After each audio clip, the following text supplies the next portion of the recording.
Fala, meus amores, tudo bem? Tio Ismael aqui fazendo live para vocês. Hoje nós vamos ter nossa aulinha aqui legal de filosofia e sociologia, ok? Primeiro filosofia, depois a gente dá uma pausezinha bacana, respira e pega a sociologia, ok? Hoje nós vamos trabalhar o capítulo 5, né? O capítulo 5 traz pra gente o ser humano como ser racional.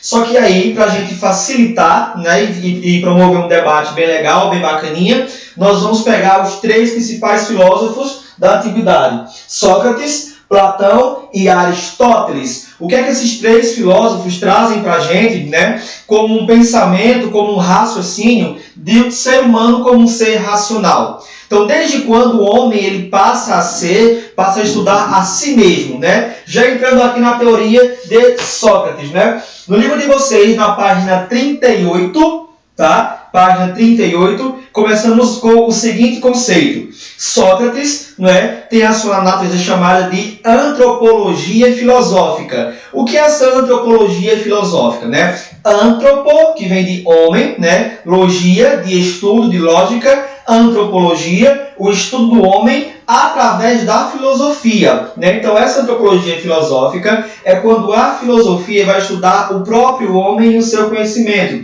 E ele diz mais: a antropologia filosófica está presente em boa parte da história da filosofia, desde a Grécia Antiga até a era contemporânea.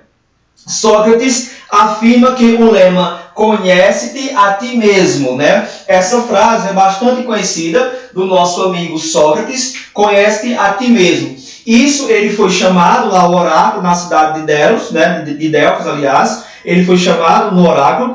Chegando ao oráculo para consultar, né? Para ser consultado lá pelo oráculo, bem na entrada, na porta, tinha lá: "Conhece-te a ti mesmo". A partir daquele momento, Sócrates começou a ter a teoria, a ter a ideia, né, de que o homem precisava, através da razão, conhecer a si próprio, a si mesmo. Como o próprio nome diz, conhece-te a ti mesmo. Então, segundo Sócrates, o homem primeiramente teria que reconhecer a sua própria ignorância, reconhecer que não sabe, que não conhece, para a partir daí passar a conhecer, principalmente a si mesmo. É quando a gente faz uma filosofia introspectiva, ok? Beleza? E aí continua, né? Sócrates afirma que o lema "conhece-te a ti mesmo" deveria ser o centro de atenção para todos aqueles que procuram filosofar, né? Templo de Apolo em Delfos, então ele vai ao templo de Apolo de Delfos e ele vê essa frase. A partir daí, segundo Sócrates, o conhecimento dessa natureza norteará a maneira pela qual você deve comportar-se diante da vida e diante do conhecimento de várias ciências. Então, a partir do momento em que você passa a reconhecer a sua própria ignorância e passa a conhecer a si mesmo, você passa a conhecer as outras ciências, aos deuses, entre outros conceitos. Beleza? Ok? É possível dizer que Sócrates também toma essa máxima como advertência em relação à própria condição de ignorância do ser humano e como um convite ao cuidado da alma, como eu acabei de explicar. Quando a gente passa a reconhecer a própria ignorância, né, que não conhece nada, que não tem o conhecimento de tudo no geral, o homem reconhece que é humilde e, a partir daí, ele passa a conhecer. Né? Quando a gente, por exemplo, a gente chega numa aula, né?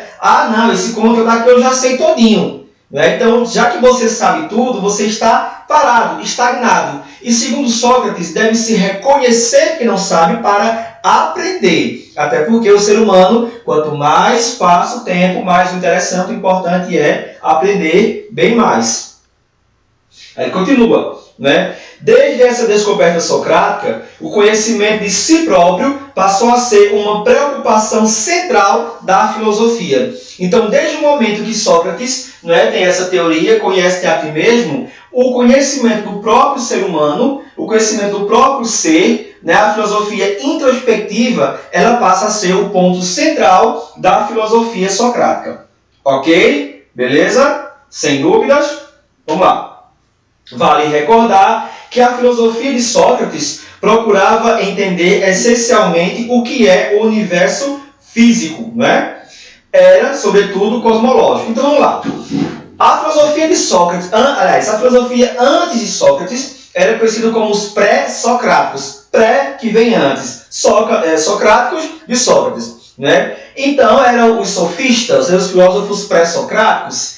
Esses filósofos buscavam o conhecimento dos cosmos, de onde vêm as coisas, como surgiu isso, como surgiu aquilo, como surgiu a natureza. Lembre-se, um exemplo, Tales de Mileto é um filósofo pré-socrático, não é? E ele vai dizer que tudo veio da água.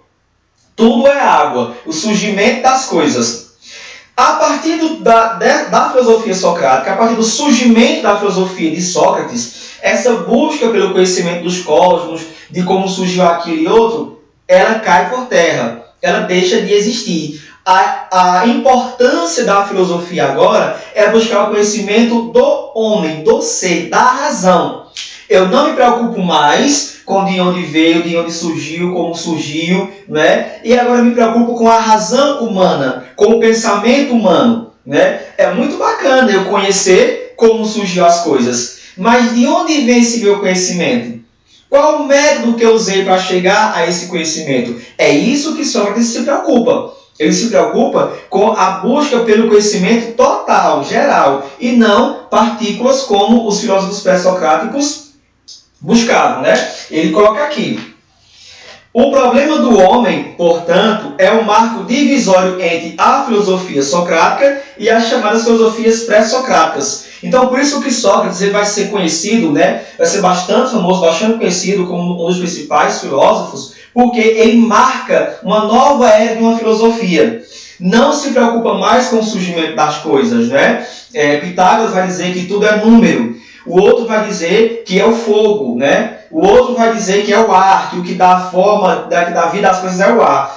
Mas, a partir do momento da filosofia de Sócrates, quando ela surge, né, não se preocupa mais com a essência, com de onde veio, para onde veio, como surgiu as coisas, as pessoas. Agora se preocupa com o homem, a antropologia filosófica, o pensamento racional, o conhecimento do homem. Ok? Compreendido? Beleza? O livro continua. Seu projeto era procurar responder a diversas questões de forma conjunta, com sua síntese e centro na pergunta: o que é o homem? E foi justamente o conhecimento de si mesmo que deu fundamento para os demais conhecimentos na filosofia em outras esferas. Então foi a partir do momento, né? Sócrates, olha só a filosofia como é algo bem maluco, bem louco, né? Sócrates é chamado lá no oráculo de Delfos, né? O oráculo pergunta: Sócrates, me disseram que tu é tão conhecedor, tu é tão sábio, tão inteligente. O que é que tu sabes? Qual é o tamanho do teu conhecimento para tu ser assim tão conhecedor? Só que antes de receber essa pergunta, Sócrates, né, viu essa daqui, essa informação. Conhece-te a ti mesmo. Então ele passou a pensar, a filosofar. Então, se eu me conheço, né, eu sou um homem em meio a tudo, em meio a uma infinidade de conhecimentos, né, então eu não sei de nada. E ele manda o mais conhecido, o mais famoso pensamento de Sócrates: só sei que nada sei. Por quê? Porque eu só sei que nada sei, o homem está reconhecendo a sua ignorância, que ele nada sabe. Mas a partir daí, ele vai conhecer, ele vai saber, ele vai aprender, através do uso da razão. Por isso que é muito importante nós nos conhecermos a si mesmo. Ok? Ele continua. O conhecimento do ser humano tem de ser obtido por métodos diferentes daqueles usados em outras ciências. Vamos dar um exemplo, para a gente compreender o que foi que ele quis dizer. Vamos dar um exemplo. Conhecer um cachorro, né, pode ser entendido como descrever seu tamanho, peso, raça, cor e etc. Então, para que eu possa conhecer um cachorro, eu posso ali analisar a cor, o tamanho, a raça e etc. Esse tipo de análise não pode ser feito para, de fato, conhecer quem é o homem. Claro que se pode medir, pesar e observar uma pessoa, mas isso não irá capturar aquilo que nela é essencial. E o que é essencial no homem? Esta é a resposta de Sócrates: sua consciência. Então, obviamente, eu posso pegar um ser humano, um homem, né? Posso pegar qualquer pessoa, posso medir a sua altura, seu tamanho, a cor da pele, a cor do cabelo, né? Quanto ela pesa e tudo, tal. Posso medir tudo dela. Mas, né? Eu estou pegando o físico. Para Sócrates, o homem ele é mais do que esse físico. Ele é a sua consciência, a sua razão, o seu pensamento. Ok? Compreende? Então, para Sócrates, né, o ser humano ele é um ser racional. Ele não é só corpo, não é só físico. Ele é um ser racional. Ele vai. Para compreendê-lo, é preciso ativar a consciência, manifestá-la na prática, e essa manifestação se dará pela prática do diálogo. Lembre-se, a metodologia socrática é baseada no diálogo. Sócrates, né, ele vai desenvolver a sua filosofia maiêutica, que o conhecimento vai surgir do homem através do diálogo. É dialogando, conversando, é do método dialético que vai surgir o conhecimento.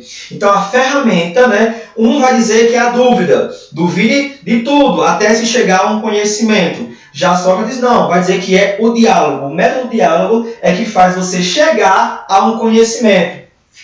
Ele vai mais, né?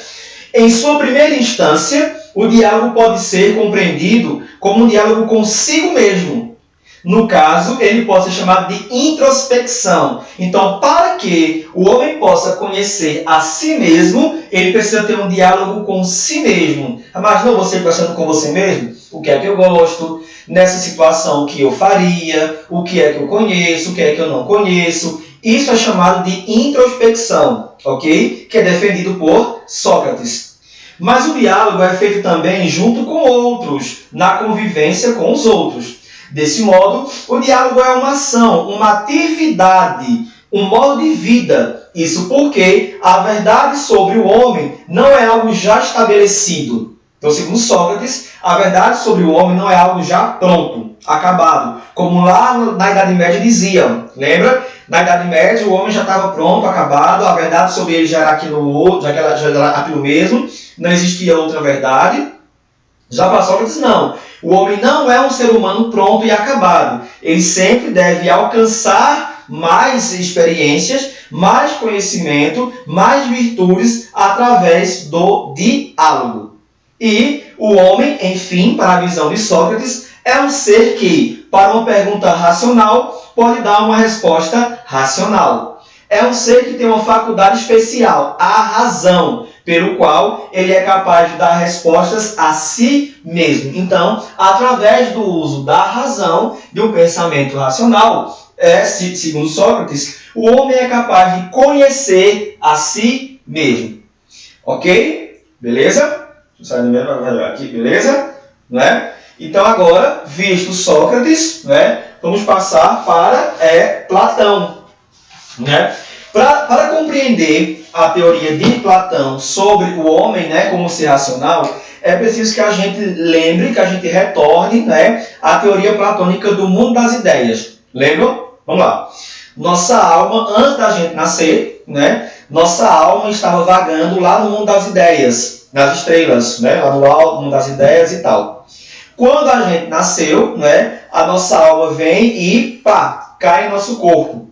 Com o impacto da queda, né, do nosso corpo, nós esquecemos tudo que aprendemos lá no mundo das ideias, onde tudo é perfeito. E com o passar do tempo, com as experiências, com o cotidiano, a gente vai lembrando do que aprendeu no mundo das ideias. Ou seja, este mundo das ideias, onde nós aprendemos tudo é perfeito. Como, por exemplo, eu tenho a ideia de quadro, de lousa, de quadro. Tá? Eu tenho a ideia. A ideia de quadro ela é perfeita, ela é maravilhosa, porque esse quadro só vai surgir a partir da minha ideia. Então ela é perfeita. Porém, esse quadro, daqui a uns tempos aí, ele vai quebrar, ele vai se desmanchar, ele pode pegar fogo, ele pode, né, desaparecer, vai se desfazer. Mas a ideia que eu tenho dele, não. Porque a ideia é perfeita. Ok? Então esse é o mundo das ideias de Platão. Então a gente precisa compreender essa teoria dele para viajar na teoria dele aqui sobre o homem como um ser racional. Vamos lá? Na página 40, ok? Página 40, ele coloca aí. Platão compreende o ser humano à luz de sua teoria das ideias, que eu já expliquei. Ou seja, levando em consideração sua compreensão dualista da realidade. Uma realidade dividida entre o mundo sensível, né, captada pelos sentidos, este mundo concreto, e o mundo inteligível. Então, né, Platão diz que o homem ele tem duas realidades. A realidade sensível, o físico, o livro, o caderno, o livro aqui, o quadro. Então, esse é o mundo sensível, ok? E o mundo inteligível, a ideia, a minha essência, não é? Eu posso pegar um copo e vou quebrar esse copo. Materialmente, o físico deixa de ser copo, mas a ideia que eu tenho fixa de para que serve esse copo, a essência, ela é perfeita, ela é imutável. Então, esse é o mundo inteligível, ok? O mundo sensível, ok? Diante disso, que eu acabei de explicar, que é o ser humano, segundo Platão. Então, diante disso, com essa teoria, o que é o ser humano, segundo Platão? Ele é um ser que está entre o mundo sensível e o mundo inteligível. Então, segundo Platão, né, nós estamos entre o mundo sensível e o mundo inteligível. É compreensão dualista da realidade. Ok? Nós tanto fazemos parte do mundo sensível quanto do mundo inteligível. Estamos ali no meio. Ok? Uma vez que é constituído de componentes desses dois mundos. Então, eu sou constituído pelo mundo sensível, eu preciso do mundo sensível, meu corpo tem necessidades, né, sensíveis, mas também a minha ideia está contida em mim enquanto ser humano. A parte que corresponde ao mundo sensível é exatamente o corpo. E a parte que corresponde ao mundo inteligível é o que se pode chamar de alma, pensamento, consciência. Lembrem-se que dentro de filosofia, a alma não é o fantasminha, não. Não é o fantasma, tá? A alma está ligada à consciência, como ele diz. Então, eu tanto estou contido no mundo sensível, preciso dele, como também estou contido no mundo da minha alma, na inteligível, né? No pensamento, na minha consciência. Ok? Portanto, para Platão, Portanto, que é o homem no modo de entender do platonismo? É uma alma presa ao corpo. Então, segundo Platão, nós somos uma alma presa nesse corpo. Uma consciência, uma razão presa nesse corpo. Então, é seu cárcere, sua prisão. O corpo... Esse corpo é o cárcere, é a prisão da minha alma, do meu conhecimento, do meu psique. Ok? Compreendida essa questão, né? Se o homem é essencialmente uma alma presa no corpo, ele deve viver se esforçando para libertar-se do corpo pouco a pouco, por meio da filosofia, por meio da dialética. Então, se nós somos corpo e alma, para Platão, né, o corpo ele é imperfeito. Ele é totalmente cheio de imperfeições. Já a alma ela é perfeita. Então, como a alma é perfeita e o corpo não, nós temos nossa alma presa em nosso corpo. E temos que lutar para cada dia que passa, nossa alma se libertar através da filosofia. E diz, Marley, e como seria essa libertação da alma, né? E como, por exemplo, a libertação dessa alma seria a felicidade, né? a paixão da alma e não do corpo, não o vício do corpo, não o desejo do corpo, né? Seria a felicidade, seria a justiça, seria as virtudes, ok? O amor. Continuando aqui. Ele é, para Platão, como se vê, um ser dualista, que precisa focar seus esforços em sua espiritualização, isto é, na libertação da sua alma. Então eu preciso ter mais uma espiritualização, mais uma libertação da alma do que saciar os meus desejos do corpo. Eu preciso saciar mais o desejo da alma do que do corpo. É quando a gente diz, nossa, você está um pouco perturbado, você precisa muito de oração. Alguém que é muito religioso, né? Você precisa de oração, sua alma precisa de oração. É quando a sua alma não está em paz, seu espírito não está em paz. É o que Platão vem dizer aqui. Para Platão, o filósofo é aquele que deseja a verdadeira vida, que seria a vida da alma, e a filosofia é um treino, uma espécie de antecipação da realidade espiritual do mundo inteligível. Então, para Platão, a nossa alma ela é perfeita, o corpo não. Então, precisamos ter a libertação dessa alma, né? Através da filosofia, praticar as virtudes, o amor, o bem-estar, a felicidade, a justiça, a paz, né? Tanto que ele coloca compreensão dualista. Por que dualista? Porque nós temos o corpo e temos a alma, da realidade. Então o homem precisa compreender que ele é isso, né? Eu estou com muita sede. É uma necessidade do meu corpo, do físico. Nossa, eu estou precisando de paz. É necessidade da minha alma. Nossa, estou precisando ir ao banheiro. É a necessidade do meu corpo, do físico. Nossa, estou precisando praticar uma bondade, né? uma caridade a alguém. É necessidade do espírito. Então temos que viver mais para saciar a necessidade do espírito, da alma, do que do corpo. Ok? Beleza? Valeu? E ele coloca. Em outras palavras, o pensamento platônico indica que se deve fugir do mal do corpo. Fugir do mal que o mundo sensível representa por meio da virtude e do conhecimento. É somente através da virtude e do conhecimento que a gente foge do mal do corpo, ok? Porque, segundo Platão, o mal do corpo ele pode levar ao vício. E o vício é uma virtude, né, negativa, por assim dizer. A essência do argumento platônico é a seguinte. Vamos lá, vamos entender o que Platão diz.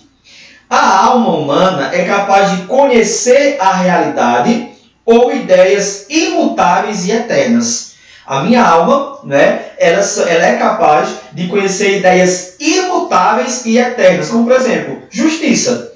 Justiça é uma ideia imutável, não é? Ela tem a sua essência, né, e ela é eterna. O que é justo hoje vai ser justo para sempre, né? Deus é uma compreensão da minha alma, do meu conhecimento, que ele é eterno e é imutável.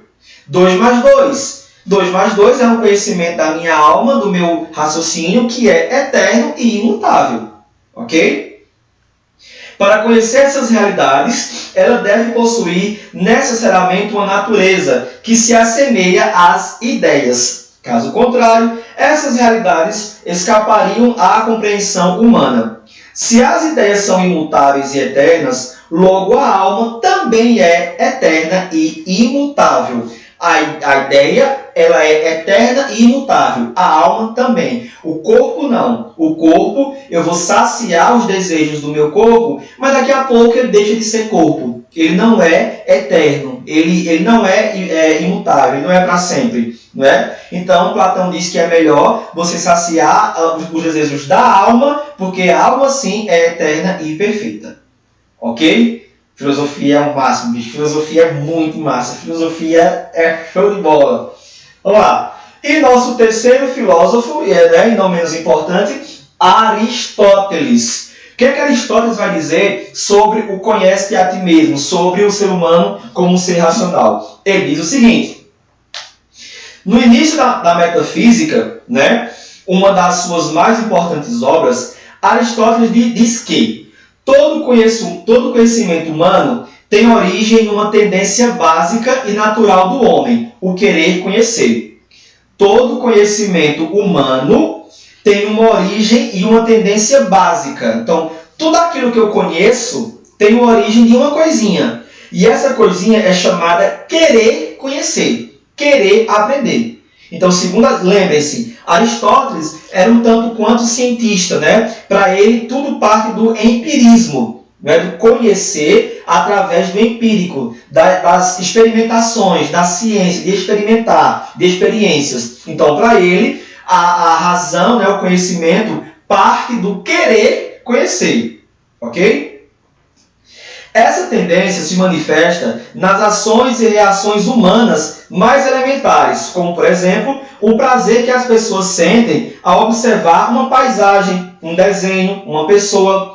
Então, ao observar, observar é uma experiência. não é? Observação é uma experiência. Eu pego aqui, né, um copo de água e coloco óleo no copo de água e eu vou ver se mistura, né, como é tudo, se é homogêneo, se é heterogêneo, ou seja, através da observação. Né? Então, eu vou observar. Então, segundo Aristóteles, para conhecer, você precisa observar. Primeiro ter o desejo, a vontade de querer conhecer e depois observar para poder conhecer, poder aprender. Ok?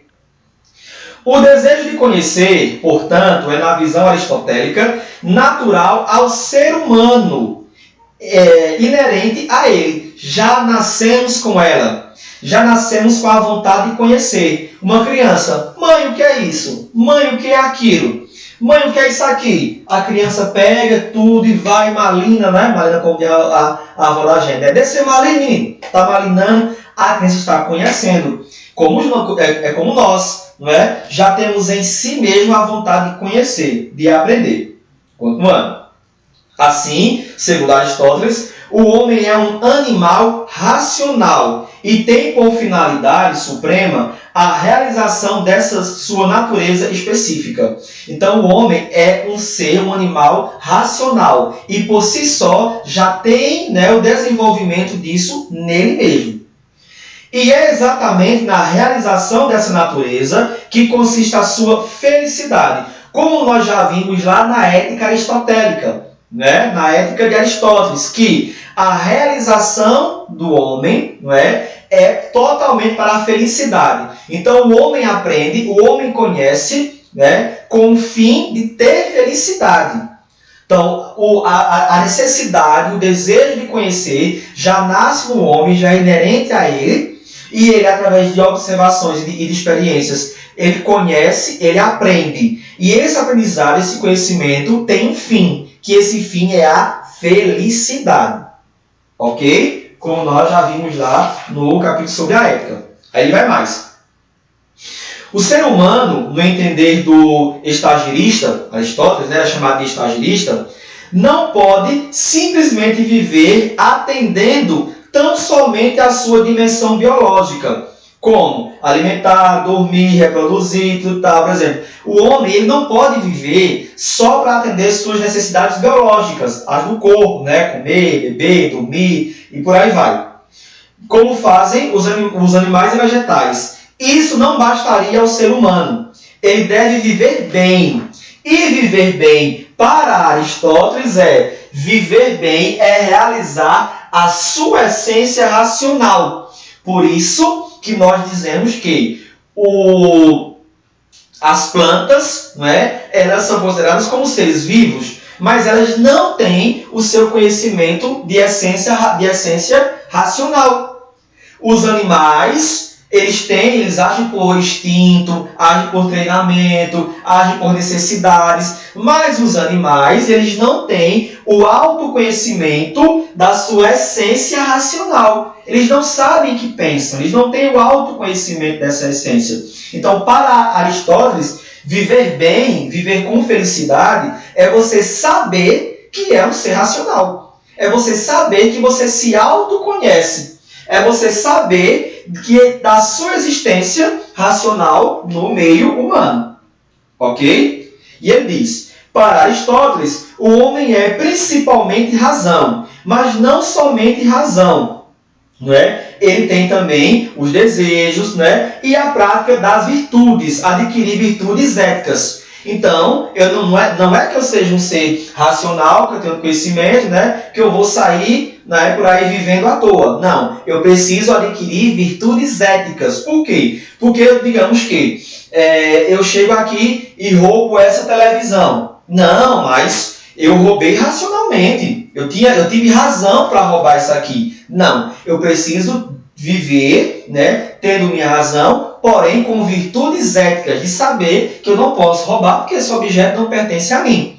Então não é só viver e sair por aí fazendo tudo o que quer e colocar tudo culpa na razão. É ter também virtudes éticas, ok? Como respeito, felicidade, justiça e etc. O hábito da moderação, do justo meio e da justiça medida, como eu acabei de falar para vocês. Né? Da moderação, não posso fazer tudo o que eu quero e botar a culpa na razão, tem que ter moderação.